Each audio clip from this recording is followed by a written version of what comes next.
तो प्यारे बच्चों, आज की क्लास स्टार्ट करते हैं। आज की जो प्रैक्टिकल की क्लास है उसमें एक्सेल की जो अपना एप्लीकेशन चल रही थी उसके आगे का आज बताएंगे।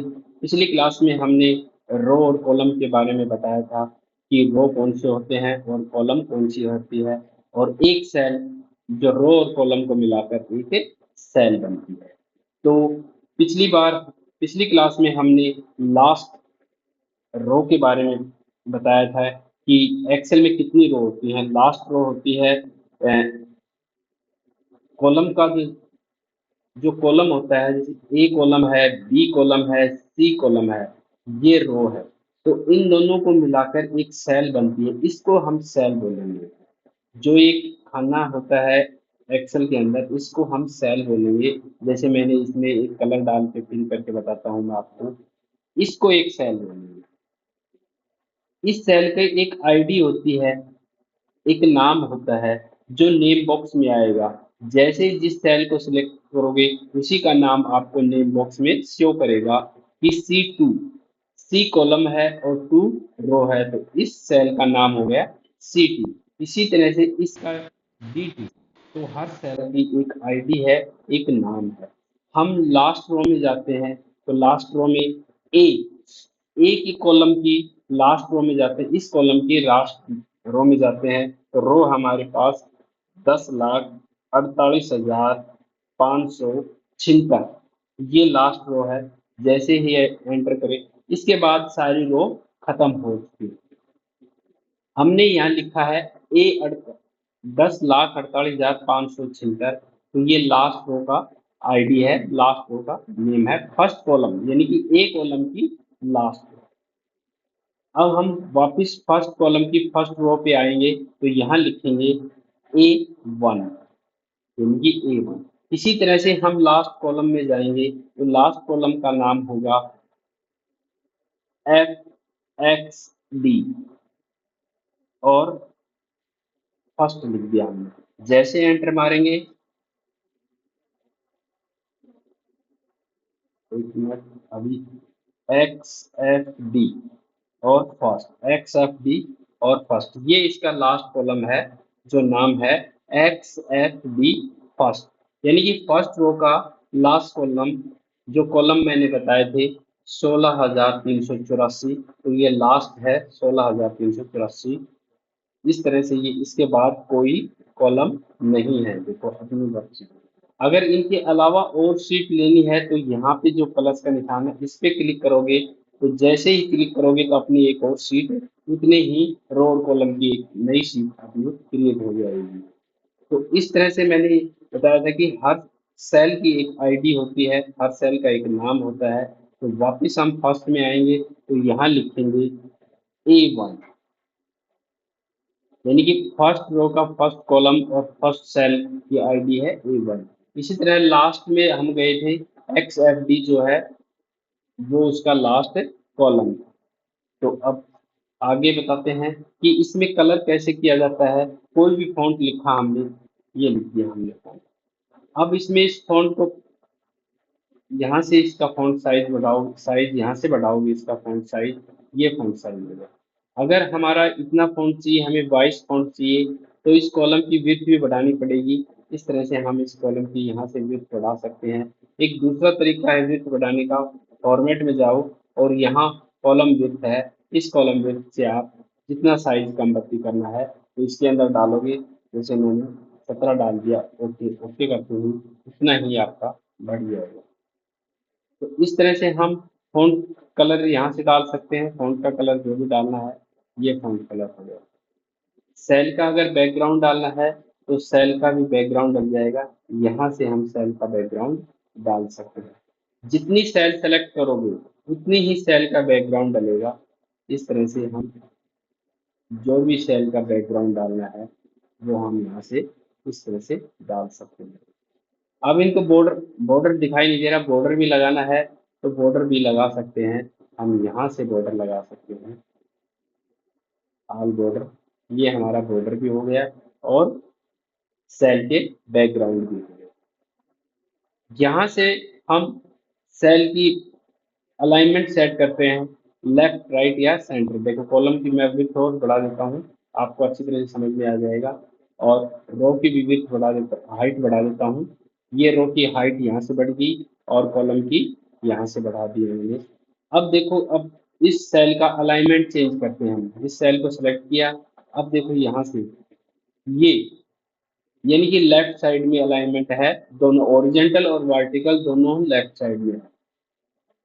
अब सेंटर में करना है तो इस पे क्लिक करेंगे, तो ये वर्टिकल सेंटर है, ये वर्टिकल सेंटर है। ओरिजेंटल सेंटर करना है तो इस पे क्लिक करेंगे, ये ओरिजेंटल सेंटर हो गया। मैंने बता दें, इस तरह की जो रो होती है वो ओरिजेंटल होती है और जो कॉलम होते हैं वो वर्टिकल होते हैं। अगर ओरिजेंटल सेंटर करना है तो ये ओरिजेंटल, ये वर्टिकल सेंटर है। और ओरिजेंटल सेंटर करना है तो इस पे क्लिक करेंगे, ये ओरिजेंटल सेंटर हो जाएगा। ये लेफ्ट, ये नीचे आ गया और ये राइट साइड। इस तरह से हम अलाइनमेंट यहाँ से सेट कर सकते हैं कि कितना अलाइनमेंट कहाँ से होगा, लेफ्ट और राइट, सेंटर, या जो भी अलाइनमेंट ओरिजेंटल वर्टिकल जो भी अलाइनमेंट है वो हम यहाँ से सेट कर सकते हैं। अब ये सेल के बीच में है, ओरिजेंटल भी सेंटर है और वर्टिकल भी सेंटर है, दोनों ही सेंटर है हमारे। तो इस तरह से हम फ़ॉन्ट का ओरिजेंटल भी सेट कर सकते हैं और वर्टिकल अलाइनमेंट भी सेट कर सकते हैं। अब एक इसमें है, अब हम इसमें टेक्स्ट लिखे जा रहे हैं, लिखते जा रहे हैं। अब ये एक ही लाइन में लिखा जा रहा है, लेकिन हम चाहते हैं कि हमारा जो कॉलम है, जो कॉलम की विड्थ है उससे ज़्यादा हमारा टेक्स्ट बाहर न जाए। तो उसके लिए हमें काम करना होगा, वेपर टेक्स्ट यूज करना होगा। जितनी हमारी कॉलम की विड्थ है उससे अधिक वो फ़ॉन्ट नहीं जाएगा, वो लाइन से बाहर नहीं जाएगा। तो जैसे इस पे क्लिक करोगे तो जितना हमारा सेल की विड्थ है उससे आगे जैसे ही डाटा जाएगा तो वो नीचे डाउन में जाकर चला जाएगा। तो इस तरह से हम वेपर टैक्स जो सेल है उसका वेपर टैक्स कर सकते हैं। दूसरा तरीका है वेपर टेक्स्ट, जैसे इस पे राइट क्लिक करोगे तो यहाँ पे फॉर्मेट सेल आएगा, फॉर्मेट सेल, और यहाँ से अलाइनमेंट और ये वेपर टेक्स्ट। फिलहाल आपको ये करना है यहाँ से, वो आगे के ऑप्शन में बारीक से आपको एक साथ बता देंगे। ये वेपर टेक्स्ट है, अगर दोबारा इस पे क्लिक कर दोगे तो अपनी एक ही है। ये तो हो गया वेपर टैक्स। एक दूसरा टैक्स भी हम कर सकते हैं। जैसे हमने ये टैक्स लिखा तो एक इसके नीचे टैक्स आए, रो के नीचे, रो की विड्थ बढ़ा देते हैं पहले, रो की हाइट, सॉरी रो की हाइट बढ़ा देते हैं। कॉलम की विड्थ होती है, इसकी हाइट बढ़ा दी हमने। अगर हम चाहते हैं कि विड्थ न बढ़ा के और फिर भी हमारा डाटा नीचे आए तो उसको बोलते हैं सेपरेट सेल, सेल के टुकड़े करना। अब जैसे अल्ट और एंटर दबाओगे, अल्ट और एंटर दबाओगे तो उस सेल के इस तरह से आपके टुकड़े हो जाएंगे। नेक्स्ट न्यू लाइन बन जाएगी अल्ट और एंटर के साथ, और जैसे एंटर मारोगे तो अपना डाटा ये वहीं का वहीं हो जाएगा। इन दोनों में टेक्स्ट वेक्टर में और सेपरेट सेल में ये अंतर है, यानी कि एक ही सेल के अंदर कई रो इंसर्ट करना, अल्ट और एंटर के साथ। इसके साथ अल्ट प्लस एंटर, ये दोनों, अल्ट को होल्ड करो और एंटर दबाओगे तो न्यू रो, एक ही सेल के अंदर न्यू रो जनरेट हो जाएगी इस तरह से। और जैसे ही रो की हाइट बढ़ाओगे वो डाटा यहाँ पे आ जाएगा। टेक्स्ट, वेक्टर टेक्स्ट और सेपरेट सेल में ये अंतर। अब दो सेल को एक करना है, जैसे ये दो सेल है, इन दोनों को एक करना है तो हम क्या करेंगे, मर्ज सेल करेंगे। जैसे इस पे क्लिक करोगे दो या दो से अधिक को एक सेल में कन्वर्ट कर देगा। जैसे अब ये एक सेल, अब देखो यहाँ पे एक सेल, इस सेल की आईडी क्या है, D5। दोनों को डी और ई को मिलाकर एक सेल बना दी जिसका नाम हो गया D5, तो इसको बोलते हैं मर्ज सेल। और दोबारा इसी पे ऑप्शन पे क्लिक करेंगे तो सेपरेट सेल हो जाएगी, अलग अलग सेल। अब देखो ये E5 है और ये D5 है। तो इस तरह से हम कितनी ही सेल को मर्ज कर सकते हैं और अनमर्ज कर सकते हैं। अब जैसे 3 को मर्ज करना है तो 3 को सेलेक्ट कीजिए, जितनी को मर्ज करना है उतनी को सेलेक्ट करोगे। तो इस पे जैसे ही क्लिक करोगे अब ये मर्ज, अब जो भी डाटा लिखा जाएगा इसमें तीनों सेल में लिखा जाएगा, जो भी डाटा है वो 3 सेल में लिखा जाएगा। अब वापिस इसको अनमर्ज करना है तो इस पे क्लिक करेंगे तो अब ये एक सेल में रिकॉर्ड चला जाएगा। अब देखो इस सेल के अंदर है, इसके अंदर नहीं है। इसकी कॉलम की विड्थ बढ़ा के देखो, आपको पता चल जाएगा ये इसमें है, इसमें नहीं है। और दोबारा से इसको अगर मर्ज सेल करते हो तो वापस 3 में आ जाएगा ये डाटा, 3 सेल के अंदर। अब ये 3 सेल के अंदर ये डाटा है। तो इस तरह से मर्ज सेल कर सकते हैं और सेपरेट सेल कर सकते हैं। उसके बाद है हम नंबरिंग की सेटिंग कर सकते हैं। अब जैसे ये नंबर है, इसको डेसिमल पॉइंट में लगाना है तो यहाँ है देखो डेसिमल पॉइंट, भाई कितने के बाद लगाना है, 2 के बाद लगाना है, 1 के बाद लगाना है, तो वो सारे पॉइंट हम यहाँ से लगा सकते हैं। अब जैसे अब इस पर राइट क्लिक कर, अब पॉइंट में लगाओगे तो आगे जैसे पॉइंट और हमने ये लगा दिया। अब दशमलव के बाद एक पॉइंट है, हम 2 करना चाहते हैं तो इसको सेलेक्ट कीजिए और यहाँ से ये देखो 2 पॉइंट में आ गया। पॉइंट के बाद 2 डिजिट आ गए हैं, तो वो भी जो सेटिंग है वो हम यहाँ से करें। अगर कोई कोमा लगाना है RS के बाद तो यहाँ से जैसे ही क्लिक करोगे तो वो 100 के बाद एक कोमा लगा देगा। डॉलर सिंबल लगाना है, ये यहाँ से डॉलर सिंबल, अगर और भी कोई सिंबल चाहिए तो आप यहाँ से सिंबल ले सकते हैं।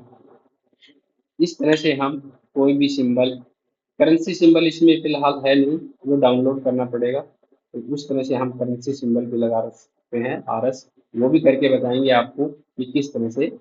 अब फिलहाल इसमें डॉलर सिंबल, यूरो, इस तरह से हम कोई भी हम सिंबल लगा सकते हैं। तो इसमें से यहाँ से भी देख सकते हैं, जैसे इस पे क्लिक करोगे मोर पे और यहाँ से यहाँ सिंबल है और यहाँ से हम कोई भी सिंबल इंसर्ट कर सकते हैं। इसमें RS सिंबल नहीं है, RS सिंबल कैसे आप लेके आएंगे वो भी आगे क्लास में बताएंगे। इस तरह से हम कोई भी सिंबल यहाँ से इंसर्ट कर सकते हैं। तो इस तरह से हम पॉइंट भी लगा सकते हैं। RS सिंबल, अगर परसेंटेज भी लगाना है आपको तो परसेंटेज यहाँ से लगा सकते हैं, ये परसेंटेज में कन्वर्ट हो जाए। तो इस तरह से हम कोई भी डिजिट की फॉर्मेट यहाँ से इस नंबरिंग वाले से ऑप्शन से कर सकते हैं। प्यारे बच्चों, ये थी आज की क्लास प्रैक्टिकल की। आगे क्लास कंटिन्यू रखेंगे कल। इसमें कोई चीज़ समझ में नहीं आई तो कमेंट बॉक्स में जरूर लिखना, ताकि आपको अच्छी तरह से समझाया जाए। एक्सेल आपको पूरी तरह से कराया जाएगा, एक एक ऑप्शन की किस तरह से करते हैं, और बैलेंस शीट बना के दिखाई जाएगी किस तरह से हम बैलेंस शीट, पहले ऑप्शन वाइज फिर हम उसमें फॉर्मेटिंग के हिसाब से आपको करके बताएंगे। तो आज की क्लास यही समाप्त होती है। धन्यवाद।